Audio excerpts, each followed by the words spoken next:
আচ্ছা, আমরা তো জানি আমরা জীবনে তো সবাই সাকসেস পেতে চাই এবং আমরা এটাও চাই যে প্রত্যেকটা মানুষ নিজের কাজের কর্মক্ষেত্রেই হোক বা আমাদের সন্তানদের নিজের লাইফেই হোক বা আমাদের নিজের লাইফেই হোক, সবাই যেন একটা সাকসেসের দিকে যায় এবং প্রত্যেকটা কাজে যেন আমরা সাকসেস পাই।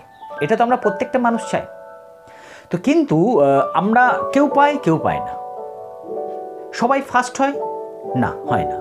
কেউ ফার্স্ট হয়, কেউ সেকেন্ড হয়, কিন্তু আমরা সবাই কিন্তু চাই যে ভালো করব। আমরা সবাই চাই যে একটু ভালো করে নিজের লাইফটাকে সবার থেকে বেস্ট করে দেখাবো। ছোট থেকে আমাদের এটাই স্বপ্ন থাকে যে আমি কিছু একটা করে দেখাবো এবং সবার সেরা হয়ে দেখাবো, এটা আমাদের থাকে। কিন্তু এটা কি আমরা কেউ সাকসেস পাই না কেন? আপনাদের কি মনে হয় কেন আমাদের এটা পাই না? কেন আমরা যা চাই তাই সবসময় পেয়ে উঠি না? একটাই কারণ, আমাদের সবার প্রত্যেকটা মানুষের কনফিডেন্স লেভেল একদম লো। কনফিডেন্স নেই আমাদের মধ্যে। আমাদের কনফিডেন্স নেই বলেই আজকে আমরা কোনো কাজ ঠিকঠাক করতে পারি না, সাকসেস পেতে পারি না। যখনই আমি নিজের প্রতি কনফিডেন্স থাকবে, আমি নিজেকে জানতে পারবো যে আমি কে, আমি কিভাবে নিজেকে কনফিডেন্সগুলো সব জায়গাতে হ্যান্ডেলিং করতে পারবো, তখনই দেখবেন আপনার প্রত্যেক জায়গায় কাজের সাকসেস একদম আপনার হাতের মুঠোয় আসবে। এটা আমার কাছে নতুন কথা নয়, প্রত্যেকটা মানুষই জানেন এটা। তাহলে কনফিডেন্স দিয়ে যদি আত্মবিশ্বাস, যদি আমার শরীরে যদি আত্মবিশ্বাস, মনের যদি আত্মবিশ্বাস চলে আসে, তাহলে আমি যদি সব কাজ করতে পারি, তাহলে কিভাবে আত্মবিশ্বাস বাড়াবো? আজকে আমি আপনাদের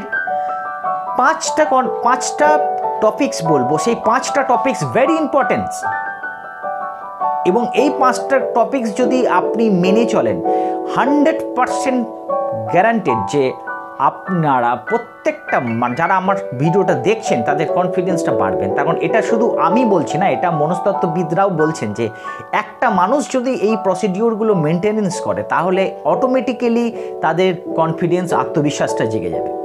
তো আমি সেই ইনফরমেশনটা আপনাদের কাছে শুধু শেয়ার করছি। একটা হচ্ছে, প্রথম পথটা হচ্ছে যে, প্রথম যে কন্ডিশনটা হচ্ছে, আপনাকে প্রথম থেকেই প্রথম সারিতে বসার অভ্যেস করতে হবে।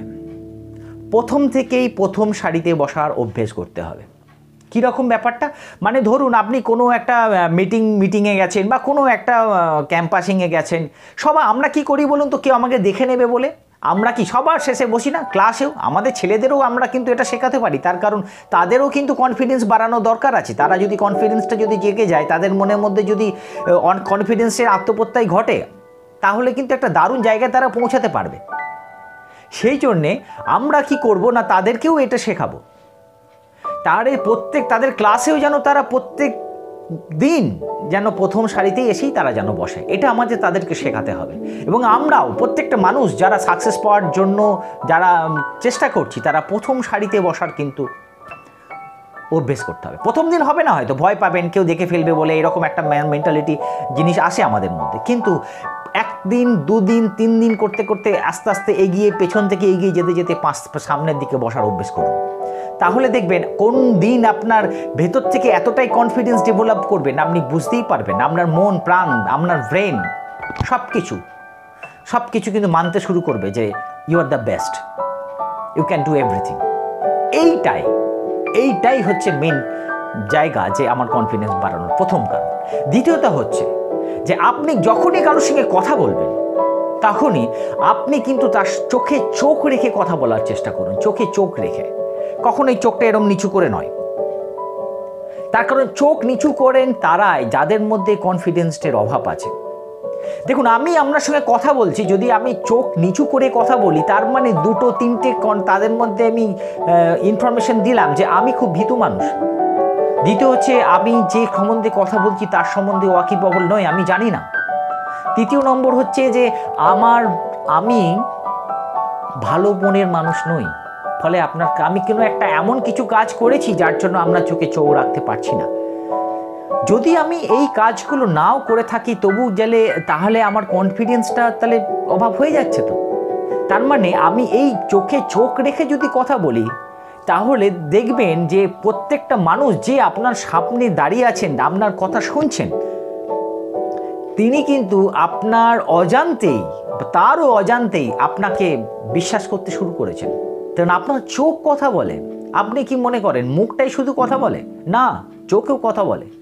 আপনার চোখই বলে দেবে যে আপনার ভেতরের কতটা কনফিডেন্স। আপনার প্রত্যেকটা শব্দের যে আওয়াজ বা যে ভারিক্কি, তা সেও যেমন আপনার বিপক্ষ মানুষটাকে যে বোঝাবে যে আপনার কনফিডেন্স লেভেলটা হাই, ঠিক এক্স্যাক্টলি সেই রকমই আপনার চোখে চাউনি, আপনার তার দিকে চোখে চোখ রেখে কথা বলার অ্যাটিটিউডটাও কিন্তু তাকে বোঝাবে যে আপনার মধ্যে যথেষ্ট পরিমাণে কনফিডেন্স আছে। কখনোই চোখ নামিয়ে চোখ এদিক ওদিক করে কথা বলবেন না, তার কারণ চোখ যদি স্থির না থাকে তাহলে সেই মানুষ কখনোই ভালো হয় না। আপনি একটু দেখবেন যারা একটু অন্য মেন্টালিটি, নেগেটিভিটি যাদের মধ্যে বেশি পরিমাণে ছেয়ে আছে, তাদের সঙ্গে কথা বলে দেখবেন যাদের চোখের মনি তারা স্থির থাকে না, তারা কিন্তু সবসময় একটা চাঞ্চল্যকর একটা পরিবেশের মধ্যে থাকেন, চোখগুলোকে রাখেন এবং নিজেরাও থাকেন। তো বি টেক কেয়ার। যখনই আপনি কারোর সঙ্গে কথা বলবেন চোখে চোখ রেখে কথা বলার চেষ্টা করুন প্লিজ। তৃতীয় নম্বর হচ্ছে যে আপনি যেভাবেই হাঁটাচলা করেন সেই হাঁটাচলাটা এবার থেকে 25% গতি বাড়ান তার। আপনি হয়তো এটা ভাববেন যে আমি আমার কনফিডেন্স বাড়ানোর জন্য আমি 25% হাঁটাচলাটা বাড়াবো কেন, কিসের এটা? হ্যাঁ, আমি বলছি যে আপনি এই কথাটা মেনে দেখুন, আপনার চলাফেরা হাঁটাচলাটা যদি 20% স্পিড বাড়ে তাহলে আপনার কনফিডেন্স লেভেলটাও অনেক বাড়বে। মনোতত্ত্ববিদরা বলছেন যে একটা মানুষ যদি অগোছালো হয়, একটা মানুষ যদি হাঁটা চলাফেরার দিকে আলস্য হয়, তাহলে সেই মানুষের তার পারিপার্শ্বিক মানুষজনের সঙ্গে সদ্ব্যবহার নেই, এটাই বোঝা যায়। ওনারা এভাবেই ক্যালকুলেশন করেন। মানে আমার যদি যেমন একটা খুব সিম্পল একটা উদাহরণ দেখুন, আপনি যদি কোনো একটা ডিপ্রেশন বা কোনো একটা খারাপ কিছু চিন্তাভাবনার মধ্যে আছেন, তখন কি আপনি খুব ভালো গটগট করে হাঁটবেন? না, আপনার হাঁটা চলা, আপনার প্রত্যেকটা শরীরের অঙ্গ প্রত্যঙ্গর যে চলন ভঙ্গিমাটা কি একই থাকবে না? একটু ডিপ্রেশনের চিহ্নগুলো ছেপে মানে একটু দেখা যাবে বাইরে থেকে? দেখা যাবে তো? দেখা যাবে না? নিশ্চয়ই দেখা যাবে। এটা আপনি একটু খেয়াল করে দেখবেন না? তার কারণ এইটা আমাদের মনের ভাবটা, আমাদের শরীরের ভাব, আমাদের সবটাই আমাদের মনের জায়গাটা হচ্ছে প্রতিফলিত হয় আমার শরীরের ভঙ্গিমা দিয়েই। তাই যেমন আপনি একটা দেখবেন যারা অলস্য ব্যক্তি, যারা নেগেটিভিটির মধ্যে আশ্রয় থাকেন বেশিরভাগই, তারা ছত্রছায়ায় থাকতে ভালোবাসেন, তাদের হাঁটাচলা কিন্তু খুব স্পিড হয় না। আর যাদের দেখবেন চলাফেরা একটু স্পিড আছে, তাদের কী রকম বলুন তো, তাদের এক্ষুনি 15 মিনিটের মধ্যে আমাকে কাজটা করতে হবে এবং কাজটা করে আমার কনফিডেন্সলি কাজটা সাকসেস পেতেই হবে। এই রকম অ্যাটিটিউড যাদের আছে, তাদের কনফিডেন্স লেভেলটা যাদের হাই আছে, তাদের কিন্তু হাঁটাচলা সবসময় স্পিড। তাই জন্যে এইবার থেকে আমি একটাই রিকোয়েস্ট করব, যারা আমার ভিডিওটা দেখছেন, যদি কনফিডেন্স লেভেলটা কন্টিনিউ বাড়াতে চান তাহলে 25% আপনার হাঁটা স্পিডটাকে বাড়ান এবং 25% যে আপনার হাঁটা স্পিডটাকে বাড়াচ্ছেন, সেই হাঁটার সময় মাথা উঁচু করে, কাঁধ শক্ত করে, স্থির বা সোজাভাবে হাঁটার চেষ্টা করুন, গোড়ালি ফেলে হাঁটার চেষ্টা করুন। দেখবেন এইটা আমরা কিন্তু হাঁটা চলা ঠিকঠাক করেই কিন্তু আমাদের মনের ভাব বা প্রবৃত্তিগুলো আমরা কিন্তু বাড়াতে পারি। এটা মনস্তত্ত্ববিদরা বলছেন, সায়েন্স বলছে। তো এইটা আমরা করতে পারি। এবার 4 নম্বর হচ্ছে যে আমাকে হাসতে শিখতে হবে। হাসতে হবে, আমাকে হাসতে হবে, মুখ খুলে হাসতে হবে, মন খুলে হাসতে হবে, যেরকম মুখ খুলেও হাসতে হবে। হাসিটা তো আমাদের অনেক কিছুই কনফিডেন্স দেয়। মানে আপনি যখন কনফিডেন্স থাকবেন না তখন আপনি হাসতে পারবেন না। আপনার মধ্যে যখন কনফিডেন্স নেই তখন আপনার মধ্যে হাসিটাও নেই। আপনি যদি কোনো জায়গাতে হেরে গেছেন, তখন কি আপনাকে হাসতে বললে আপনি হু হু করে হাসবেন? না, হাসতে পারবেন না, তখন হাসতে পারবেন না আপনি। এবার আপনি যদি জিতে গেছেন তখন আপনি হাসতে পারবেন। তাই যখন হাসবেন তখন একটু মুখ খুলে হাসুন, একটু প্রাণ ভরে হাসুন। হাসলে কি হবে, আপনার কনফিডেন্স লেভেলটা অনেকটা হাই হয়ে যায় এবং যে দেখে আপনাকে, সে কিন্তু বুঝতে পারেন যে এই মানুষটার মধ্যে মনটাও খুব ভালো এবং হাসতে পারে ভালো এবং কনফিডেন্স লেভেলটাও একদম টপ অফ হিলেই গেছে। তাই হাসুন, একটুখানি মন ভরে হাসুন এবং দেখবেন প্রত্যেকটা কোনো সিচুয়েশান এমন হয়েছে। ধরুন আমি একটা কথা বলছি যে ধরুন ভিড়ের মধ্যে আছেন, ভিড়ের মধ্যে আসার পর আপনি গাড়িটা নিয়ে দাঁড়িয়ে আছেন এবং ভিড়ে হঠাৎ করে দেখলেন একটা আওয়াজ হলো, ফিরে দেখছেন যে পেছনে যে গাড়িটাতে ব্রেকটা কোনো কারণে মিসগাইড হয়ে গিয়ে আপনার গাড়িতে এসে লাইটটা ভেঙে দিয়েছে, তখন আপনি তো তাকে হয়তো রাগ দিয়ে বা আপনি হয়তো গিয়ে ভেঙে দিয়েছেন কারোর, সে হয়তো রেগে আপনাকে কিছু বলতে আসছেন, তখন আপনি একটু মুখ খুলে একটু প্রাণ ভরে হেসে যদি বলেন জানি এটা আমার করা উচিত হয়নি, এটা হঠাৎ করে অ্যাক্সিডেন্টলি হয়ে গেছে, সেই মানুষটার রাগ কমতে বাধ্য। তার কারণ আপনার কনফিডেন্স লেভেলটা, পজিটিভিটির কনফিডেন্স লেভেলটা সে কিন্তু আপনার কাছে বশ্যতা স্বীকার করতে সে বাধ্য। সো প্লিজ মেনটেনেন্স ইউর লাভ। তো এই লাফিং ব্যাপারটাই কিন্তু আমাদের কনফিডেন্স লেভেলটা অনেক, এবং প্রাণ খুলে হাসুন, আপনার কনফিডেন্সটি অটোমেটিক্যালি কিন্তু বেড়ে যাবে। 5 নম্বর হচ্ছে আমি প্রত্যেকটা জায়গাতে কথাবার্তায় অংশগ্রহণ করাটার ব্যবহার করাটা, প্রত্যেক জায়গাতে অংশগ্রহণ করার হ্যাবিটটা একটু বাড়াতে হবে।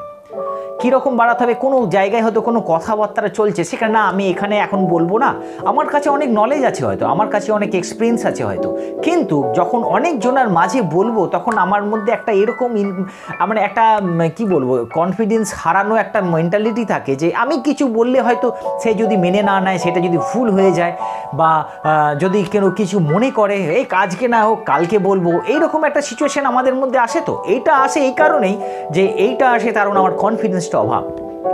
কিন্তু আমার কাছে যথেষ্ট পরিমাণে নলেজ আছে এবং আমি বললে সবাই শুনতে বাধ্য, কিন্তু কনফিডেন্সের অভাবে। তাই জন্যে এই জায়গাটাকে কন্ট্রোল করতে গেলে আমার মনে হয় যে আমাদের প্রত্যেকটা মানুষকে একটু অংশগ্রহণ করতে হবে, অল্প অল্প করে আস্তে আস্তে।